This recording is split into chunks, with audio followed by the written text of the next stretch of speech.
Innalhamdalillah nahmaduhu wa nasta'inuhu wa nastaghfiruh wa na'udzu billahi min syururi anfusina wa a'malina may yahdihillahu wa asyhadu an la ilaha illallah wahdahu la syarikalah wa asyhadu anna Muhammadar Rasulullah allati la nabiyya ba'da amma ba'd. Faqala Allahu ta'ala fil Qur'anil Karim a'udzu billahi minasy syaithanir rajim huwallazi khalaqalakum ma fil ardi jami'a al-ayah wa qala Rasulullah sallallahu alaihi wasallam wa taraka asya'a min ghairi nisyan al-hadits. Ikhwatu iman yang dirahmati Allah, materi kajian melanjutkan upaya telusur jejak petunjuk Zat Maha Ghafur dan pedoman Rasul sallallahu alaihi wasallam di balik qadaya jamaiyah atau keputusan-keputusan jamiah persatuan Islam yang ditetapkan oleh para ulamanya melalui sidang Dewan Hizbah. Terkhusus dalam kajian bulan ini kita akan coba membedah seputar hormat bendera dan lagu kebangsaan. Nah, kita awali kajian ini dengan analisa kedudukan dan fungsi bendera serta lagu kebangsaan khususnya Indonesia dalam konteks kebangsaan, kenegaraan, dan tentu tinjauan syariat Islam. Beberapa kali saya mengingatkan waktu kita pembahasan tentang Agustusan gitu. Karena bagi kita khususnya persatuan Islam, hubungan dengan kebangsaan dan kenegaraan bukanlah barang baru. Tong beja-beja mumpung live streamingnya gitu, beja-beja. Ini saya ambil contoh. Pada saat salah satu kader terbaik persatuan Islam mendapat amanah jadi wakil menteri, gitu. Mungkin antum yang hidup hari ini menganggap bahwa ini sebagai salah satu keberhasilan, padahal bagi kita ini keterlambatan gitu. Sebab Persis berkiprah di ranah negara dan bangsa sudah diawali oleh orang tua kita, bahkan orang tua kita mah jadi perdana menteri. Itulah yang katakan terkadang keterlambatan gitu. Tapi sekiranya sebagai bagian ikhtiar, bukan perkara baru gitu. Nah, maka dalam konteks hubungan dengan bangsa dan negara, tak terkecuali melalui hubungan simbol, maka bagi kita di persatuan Islam bukan sekadar hubungan seremonial. Kalau bahasa kami, jangan ragukan NKRI orang Persis sok belah dadana. Merah putih jeung tulang-tulang gitu. Nah, jadi ini penting saya sampaikan di kalangan muda kita gitu. Karena khawatir konteks hubungan dengan bendera, dengan lagu kebangsaan itu ini terbatas pada urusan seremoni gitu. Tidak pada persoalan substansi yang telah diteladankan oleh para orang tua dan guru kita sejak anggap saja Persis itu berdiri gitu. Nah, oleh karena itu, untuk mengingatkan kembali bagi generasi muda di persatuan Islam, penting saya hadirkan konteks kebangsaan dan kenegaraan serta dalam panduan syariat Islam. Mari kita mulai dari sisi kedudukan, yaitu posisi hukum dan simbolik. Dengan landasan konstitusional bahwa kedudukan bendera, sang merah putih, dan lagu kebangsaan Indonesia Raya diatur dalam pasal 35 dan 36B Undang-Undang 1945 serta secara di dalam Undang-Undang nomor 24 tahun 2009. Percaya kabar udah Kota Bandung malah pasal demi pasal undang-undang malah katamul bari peureum. Oke, sekiranya sudah ada revisi ya. Nah, ini menunjukkan posisi hukumnya sebagai simbol negara yang dilindungi undang-undang. Itu dari sisi posisi hukum, landasan konstitusional. Kemudian berkenaan dengan simbol kedaulatan dan identitas nasional. Dalam hal ini bendera dan lagu kebangsaan merupakan representasi visual dan audio dari kedaulatan Negara Kesatuan Republik Indonesia. Maka mereka menjadi identitas pemersatu bangsa yang majemuk. Kemudian aspek yang ketiga, simbol historis perjuangan. Dalam hal ini keduanya mengandung makna perjuangan kemerdekaan, di mana bendera mewakili darah dan kemurnian perjuangan, sementara lagu kebangsaan mencerminkan semangat kebangkitan nasional. Pernah ngalaman SD kan? Pernah tuh belajar tentang bendera? Pernah, tapi pernahkah diajarkan nilainya seperti ini? Belum, karena pemahaman tingkat SD berbeda. Yang penting merasa bangga memiliki simbol. Nah, ini 3 aspek berkenaan dengan kedudukan, posisi hukum, dan simbolik. Sementara yang kedua berkenaan dengan fungsi dalam kebangsaan dan kenegaraan. Aspeknya yaitu fungsi pemersatu atau integratif, di mana dalam masyarakat multi etnis, agama dan budaya, bendera dan lagu kebangsaan berfungsi sebagai perekat simbolik yang menumbuhkan rasa kesatuan dan kebangsaan atau nasionalisme. Kemudian fungsi kedua berkenaan dengan penegasan kedaulatan, di mana pengibaran bendera dan pengumandangan lagu kebangsaan dalam forum internasional menegaskan keberadaan dan kedaulatan Indonesia di mata dunia. Fungsi ketiga berkenaan dengan pendidikan dan penanaman nilai. Dalam hal ini prosesi pengibaran bendera di sekolah dan instansi pemerintah menjadi media pendidikan karakter untuk menanamkan nilai cinta tanah air, disiplin dan patriotisme. Ini juga sekaligus masukan sejauh mana kita melakukan edukasi terhadap simbol dan bendera Persis. Pasti lamun aya event dikibarkeun. Ari teu aya event di marana bendera Persis. Kemudian fungsi yang kelima, nah ini yang kemarin menjadi latar belakang, fungsi protokoler kenegaraan yang menjadi latar belakang kenapa sidang Dewan Hizbah di Sumedang memunculkan lagu kebangsaan di masjid. Nih, gitu. Dalam konteks fungsi protokoler kenegaraan. Ini sekaligus mengajarkan kepada pemuda Persis terutama karena protokoler ormas dan negara berbeda gitu. Saat ada tamu negara pakai protokolernya ormas. Boleh jadi kita gagap gitu. Itu yang saya nanti beberapa contoh kasus saya sampaikan yang menjadi latar belakang lahirnya keputusan yang terbaru gitu tentang lagu kebangsaan di masjid gitu kan, karena fungsi protokoler inilah yang terkadang dalam tanda petik harus semacam kita pahami terutama dalam konteks jamiah gitu.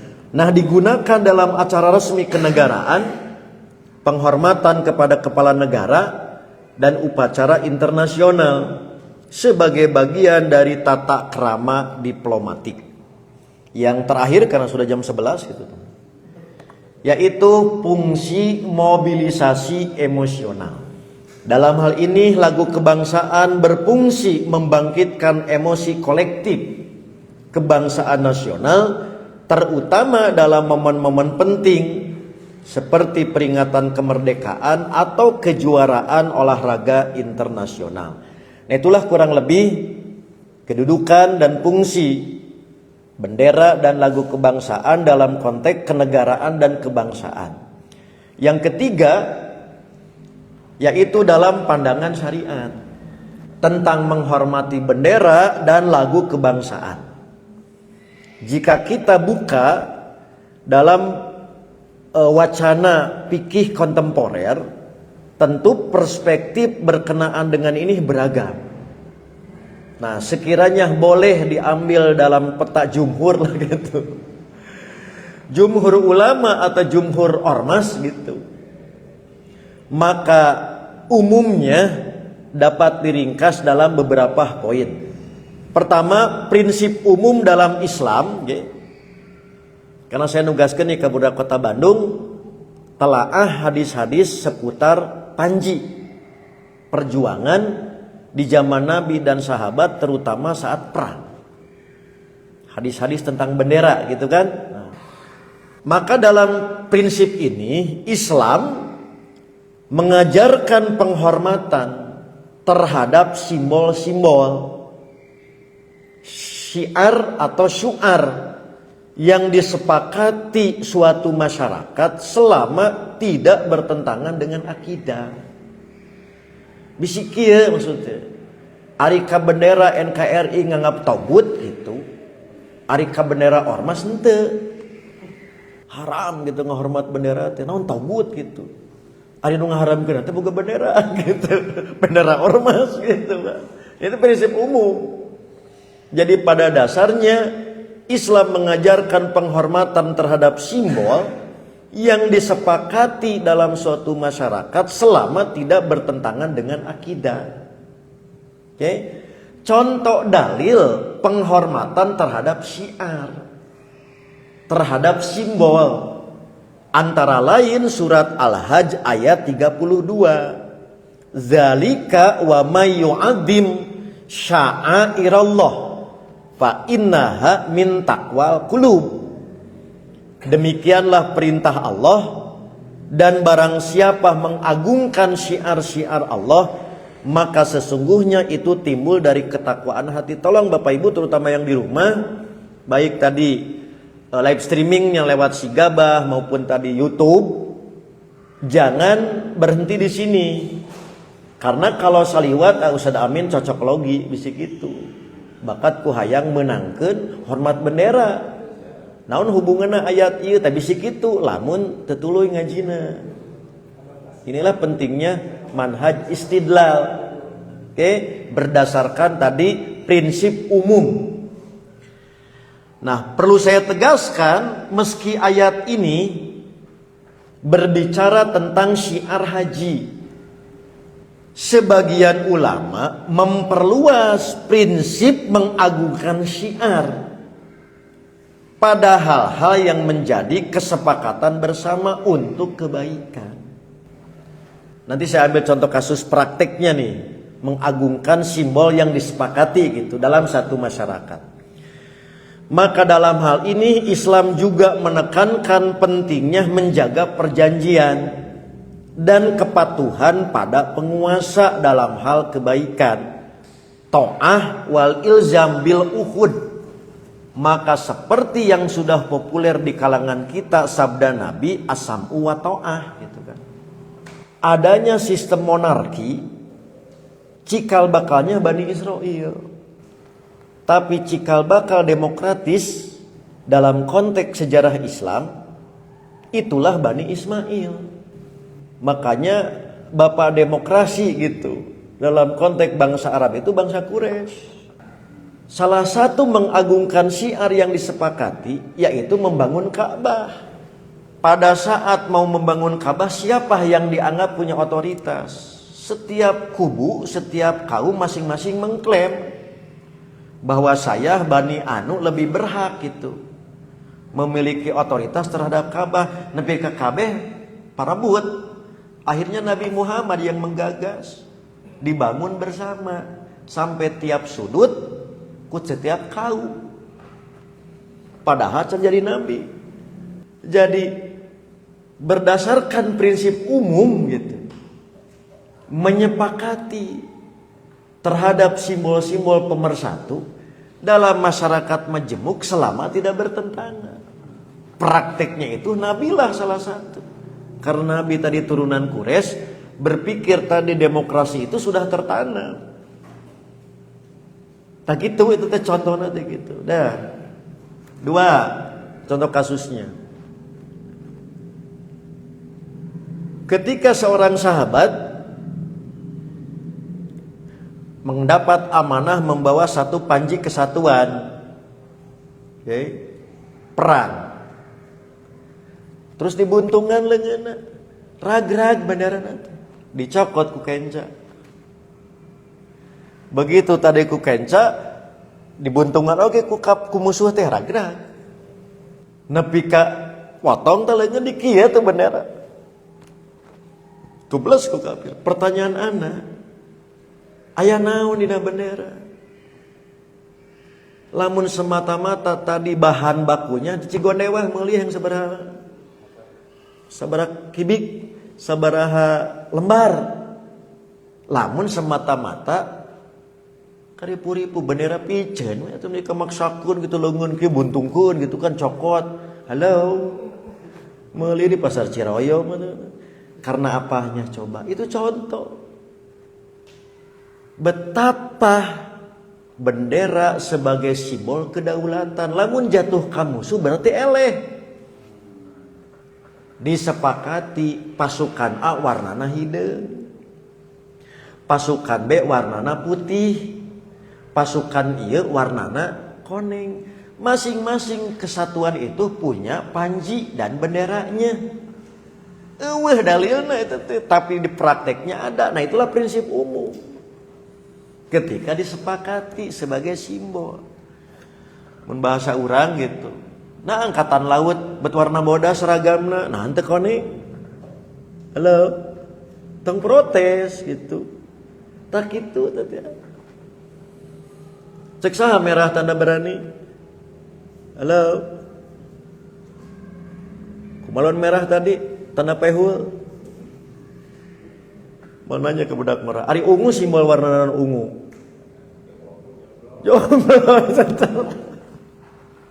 Lantaran para penafsir warnana jaromlo gitu. Padahal mah duda. Terus warna biru kan tanda cinta dan sebagainya itu contoh. Itu namanya prinsip umum gitu. Jadi selama disepakati sebagai tadi simbol satu kesatuan, selama tidak bertentangan gitu. Jadi dalil wa mayu adim sya'airlah tuh bukan berarti hadis ieu dalam konteks tadi jadi dalil bendera, tapi kesepakatan terhadap sebuah simbol gitu. Ya. Nah, kemudian pendapat mayoritas ulama kontemporer dan lembaga fatwa di kita seperti MUI sebelum nanti kita banding dengan Dewan Hizbah berpandangan bahwa menghormat bendera dan lagu kebangsaan diperbolehkan, bahkan dianjurkan sebagai bagian dari kewajiban nasional atau al-wala al-watani dan ekspresi cinta tanah air hubul waton. Yang salah dianggap dalil hubul watol minal iman. Padahal dalam konteks penghormatan itu dibolehkan bahasa hubul waton minal iman itu. Nah ini bagian dari prinsip apa? Strategi, edukasi dan advokasi. Nu salah nama nganisbat hadis. Mencuk orang Tegalaga teh mah eta teh hadis politis gitu. Kenapa? Kan tidak mungkin kita bisa menegakkan syiar termasuk syiar agama tanpa bumi yang dipijak. Mun ayeuna bumi yang dipijak tanpa sekretariat wae ieu mah. Eueuh dalilna kudu dipertahankeun bubar teh Persis. Nah, kapan sekretariatna dijabel da diagunkeun gitu teh itu contoh mempertahankan setiap tanah jengkal di mana syiar itu ditegakkan menjadi bagian dari jihad. Gitu teh. Kulantaran orang salah cara berpikirna, oh itu mah dari nasionalisme jual gitu. Curigana teh padahal itu dari Islam prinsipnya sebetulnya gitu. Ya. Nah, cinta tanah air sebagai bagian dari iman, al-hubul waton minal iman, salah kalau dinyatakan itu sebagai nisbah hadis Nabi. Tapi kalau bagian dari kita menyebutnya nilai, pada dasarnya sudah dicontohkan oleh Nabi dan para sahabat, terutama berkenaan dengan tanah yang dipijak syiar Islam berdiri yaitu Mekah. Da hiji wungkul dalilna gitu. Tegalagama teh dalilna tanah haram gitu. Dalamun aya mah pede pemuda pindah ibadah haji jeung umrohna di Tegalaga. Kita wungkul. Jadi salahnya itu hubul waton minal iman dianggap sebagai dalil keagamaan tekstual. Padahal value-nya di situ gitu, yang mengajarkan gitu. Nah, kemudian penghormatan seperti berdiri saat lagu kebangsaan dipandang sebagai adab dan penghargaan simbolik, bukan ta'abudi. Bukan penyembahan yang hanya layak diberikan kepada Allah.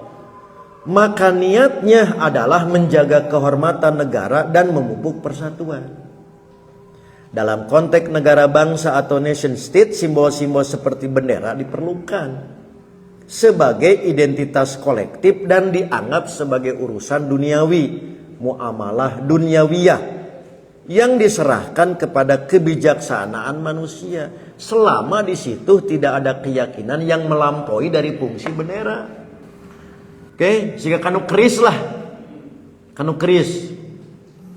Ari urang hubungan diri kana keris mungkin ke budak ayeuna mah teu payu keris kan? Itu kecuali kiwris gitu mah. Jadi keris di abad modern jadi kiwris gitu.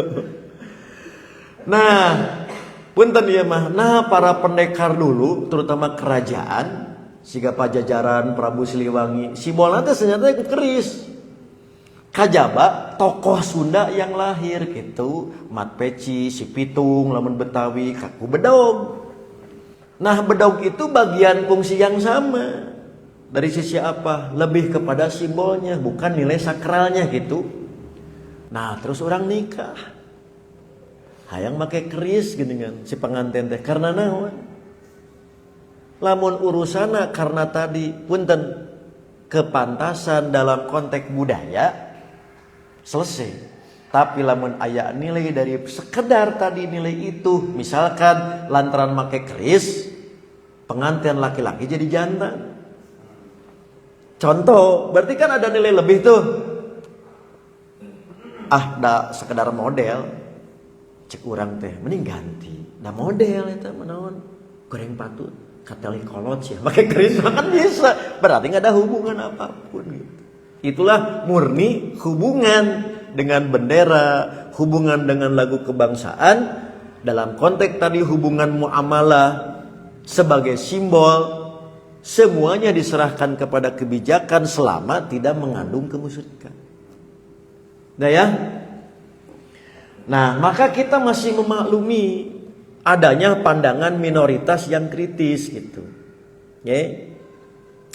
Sebagian kecil pemikir atau kelompok literalis, yang saya sebut madhab seujratnya gitu, berpendapat bahwa penghormatan berlebihan terhadap bendera seperti membungkuk atau menganggapnya suci dapat mengarah pada pemujaan berhala modern yang disebut togut atau syirik kecil karena loyalitas tertinggi hanya untuk Allah. Mereka juga berargumen bahwa simbol-simbol nasional adalah produk sekularisme barat dan tidak dikenal di masa Nabi. Ini salah. Simbol itu sudah ada di zaman Nabi, zaman sahabat, bahkan sebelum Nabi. Itu yang saya katakan tadi fakta sejarahnya. Jadi kalau disebut tadi murni sekularisme barat itu tidak tepat. Karena simbol sudah ada gitu. Bahkan jauh sebelum Nabi Muhammad diutus. Sebagai apa? Sebuah kesepakatan yang digunakan dalam konteks sebuah masyarakat. Nah, namun sekali lagi pendapat ini sering dikritik karena tidak memperhatikan konteks modern dan prinsip maslahat. Nah, akhirnya saya tutup poin terakhir dalam konteks pandangan syariat, yaitu konsensus dan konteks Indonesia. Maka Persis dan juga kebanyakan ormas Islam di Indonesia jelas berpandangan bahwa penghormatan kepada bendera dan lagu kebangsaan sebagai bagian dari patriotisme dan bela negara dalam konteks Indonesia, disinilah umat Islam hidup sebagai mayoritas dalam negara berbangsa yang majemuk, menghormati simbol pemersatu, bahkan boleh jadi dianggap sebagai kewajiban sipil atau doruri untuk menjaga persatuan dan stabilitas negara, istilahnya maslahatul ammah, yang sejalan dengan maqasidus syariah. Makanya tidak boleh ada bendera lain yang menyamai bahkan melampaui, disebutna kudeta seperti bintang kejora gitu.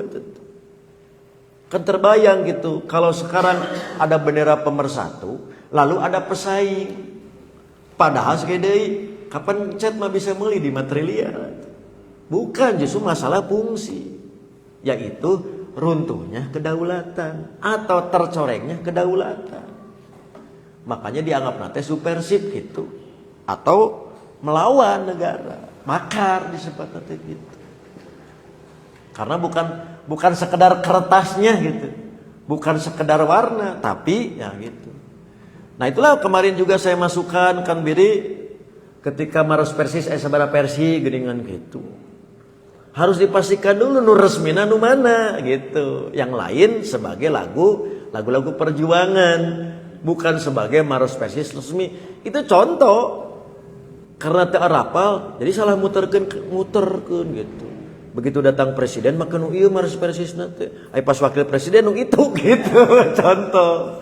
Atau ditegur ke protokol negara sing balik Persis teh boga lagun teh gitu.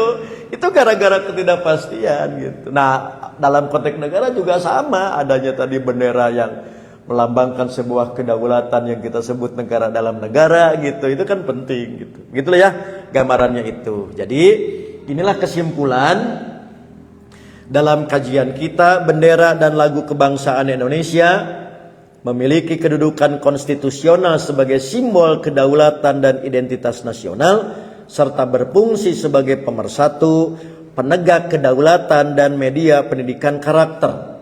Dari perspektif syariat Islam, mayoritas ulama Indonesia dan dunia pada dasarnya membolehkan, bahkan menganjurkan penghormatan terhadapnya dengan niat yang benar, yaitu dalam konteks at-ta'ah terhadap pemerintah yang sah, selama tidak al-amr bil maksiat.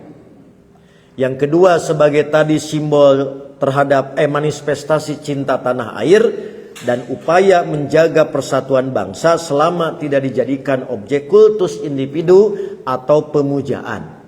Maka pendapat ini didasarkan pada prinsip maslahat, yaitu kebaikan bersama, hubul waton cinta tanah air, dan konteks kenegaraan modern yang diakui dalam fikih siasah syar'iyyah. Gitulah gambaran umum berkenaan dengan pandangan syariat terhadap lagu, bendera selain dalam konteks kebangsaan dan kenegaraan. Nah, terakhir inilah contoh studi kasusnya gitu dalam sidang Dewan Hisbah. Misalnya tentang berdiri saat dinyanyikan lagu Indonesia Raya, Dewan Hisbah pada sidang di tanggal 1 April tahun 2006. Begitu.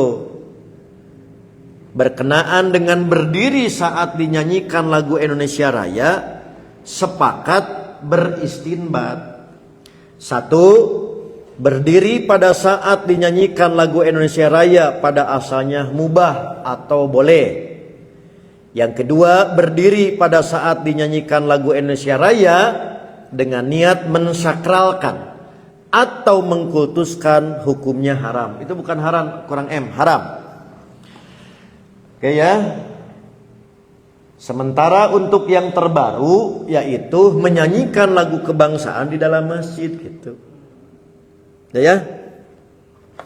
Maka Dewan Hisbah bersepakat menetapkan istinbat. 1. Menyanyikan lagu kebangsaan di masjid hukumnya mubah. Yang kedua, menyanyikan lagu kebangsaan di masjid hukumnya haram apabila syairnya mengandung syirik atau kemaksiatan. Ini penting kalian mempelajari teks dan makna setiap lagu kebangsaan.